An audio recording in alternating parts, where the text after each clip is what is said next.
28 March ছিল ঢাকাই সিনেমার জনপ্রিয় নায়ক শাকিব খানের জন্মদিন। তবে জন্মদিনটি খুব একটা ভালো কাটেনি এই নায়কের। শুরুতেই বর্তমান সময়ের জনপ্রিয় নায়ক সিয়াম, নায়িকা মিষ্টি জান্নাত সহ অনেকেই শাকিব খানকে জানিয়েছিলেন জন্মদিনের শুভেচ্ছা।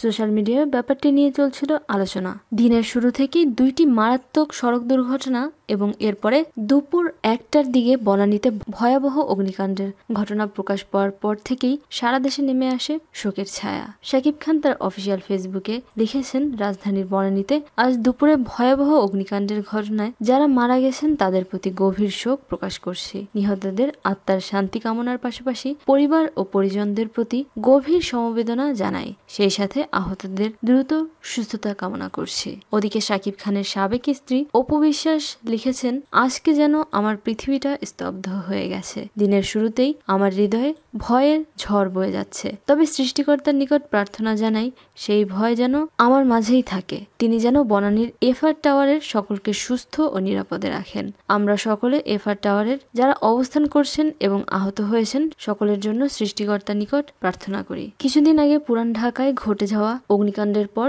রাজধানীর বহুতল ভবনে আবারও ঘটল ভয়াবহ অগ্নিকাণ্ড। সেই সাথে আছে সড়কে মৃত্যুর মিছিল।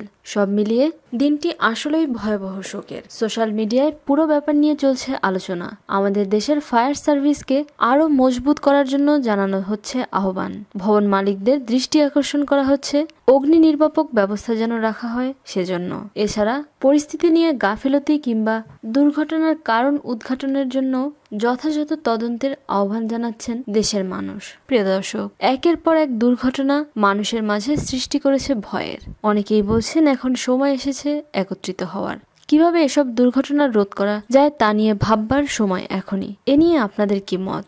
যে কোনো কিছু শেয়ার করুন আমাদের সাথে। শোবিজের আরো নিত্য নতুন খবর জানতে আমাদের সাবস্ক্রাইব করুন, লাইক দিন এবং কমেন্ট করতে ভুলবেন না।